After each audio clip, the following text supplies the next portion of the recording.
So let's welcome Meghna Kelwani on our MYB talk show. She is a director in SP Jain Global Institute, and she's at Dubai.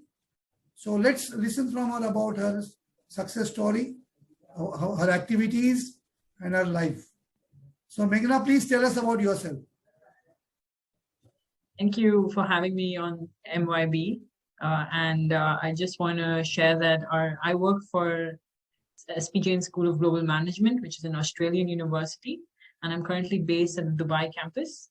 I take care of global learning and student life. I'm the deputy director of global learning and student life, which focuses on all the out of classroom learning that allows our student, from be it an undergrad or a postgrad student, to have that extra edge when they enter the industry and become a holistic professional and a leader that we want them to become. So that's what I do. I've been in education for the last 10 years. I have worked as a professor, as an assistant professor in the School of Media and Communication, and I've worked with learning and development and out of classroom learning at SP Jain. I come with a background of journalism and media and communication, and that's my educational background. And currently I'm doing my research in I'm looking at visual thinking and innovation and teamwork and innovation. So that's my area of research interests right now. But yeah, that's a bit about me. I've grown up in Dubai, so I've been here for the last 25 years. And so Dubai and UAE is my home, but I'm originally from India. And so I've still learning, still growing as a professional and as a person. So that's a little bit about me professionally. Yeah. So what motivates you keep on going in the educational field, guiding students and motivating them also?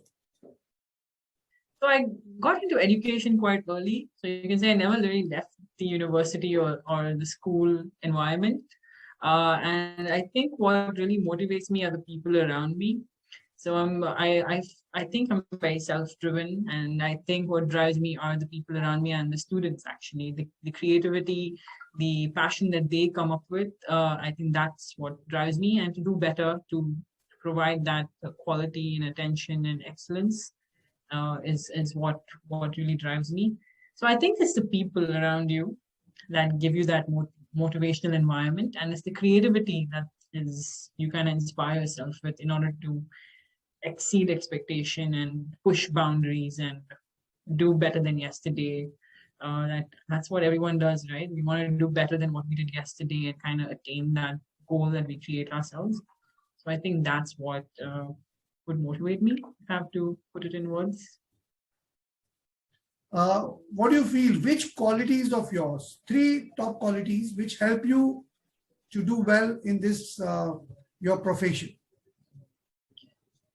Well, going back to the previous question as well on what motivates me, I think my qualities would be I'm very purpose-driven. So I would really work given the purpose that we're working towards.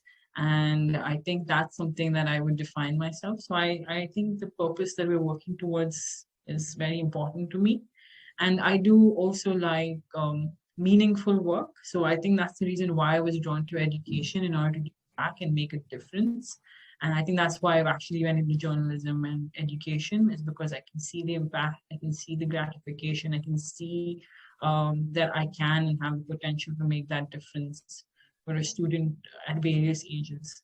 So I think that's what keeps me going.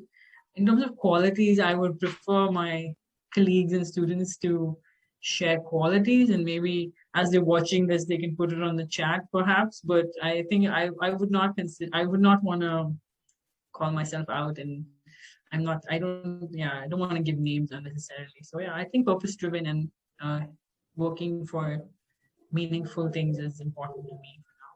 Yep. Great. So what can you share with us any memorable anecdote or your success story, any success story you would like to tell us? Success story, that is so subjective, to be honest, because but I think something that I think success is when you derive that ultimate happiness and satisfaction at the end of it. And I think there have been various instances in the workplace, because I work in a university, we have different events and different experiences that we curate for our students and for the community. So I think that's what defines my success in a way. I think we've done so many events, and I think if I have to count the number of students we've worked with, it'll be over 8,000 students, 10,000 students. And I know that you also work with students yourself, so you can actually relate to this because you can see how your students have grown from their first year, and then you see them in the industry and how much they've grown as a person and what good things they do. It kind of makes you proud. I think that's something that I really enjoy seeing when I see a student who I've known since their foundational years, and then I see them in the industry. I think I get happy seeing them and do well, and you've contributed maybe a little bit to that. It's kind of gratifying in a way, but I think success is very subjective and it keeps evolving with time. And I'm still a young professional, to be honest, and I think success is I'm still working towards that ultimate success. So however we want to define it, but yeah. How you convert the challenges you face into opportunities? You don't see them as challenges. You always see them as opportunity, I guess. So I think there's always a way that you have to overcome these challenges. So you have to see the positive lining and seeing how you can make it a win-win situation instead of seeing it as an obstacle. So I think in all of my interactions, I always see the mutual value we can provide each other and the synergies we can explore rather than seeing them as obstacles. And I think that's something I also enjoy at the workplace, is always trying to maximize and leverage out of every situation or opportunity for the benefit of both parties or everyone involved, all the stakeholders. I don't like to see it as one-sided or selfish in any way, but something that we can explore together and build together, as I think is really, really important.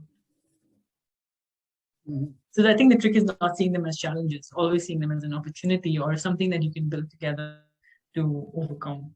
And that's the key. Okay, great. Mm. So, what is the message to our audience today? Audience, I think the ones who are watching, maybe some of them I already know, and some that I absolutely don't know are watching this because they're looking at what our perspectives are. So I think my message to all of them I know and don't know would be, be strong and keep going at what you believe in, and always try and make a difference. And it could be a small way, it could be a big way, but be passionate about what you're doing. Work from the heart, basically. Don't work for there are many things that we work for, but I think if you work from the heart, things really have results and will show ultimately. So I think be strong, stay positive, especially during this time, because if there's a pandemic, we're all trying to be strong, and the pandemic has taught us a lot of lessons, be it as a personal or professional. So I think it's always finding that silver lining, and yeah, have always seeing that positive side of things. So yeah, that's my message overall. And I'm sure all the people watching would have different messages to share that perhaps won't be interviewed by you, sir. So I think they can leave their messages, which would be interesting to see for all of us, because I think all of us are lifelong learners. So I think it'd be interesting to share and exchange and see how we can keep positive together during this time, especially. Yeah.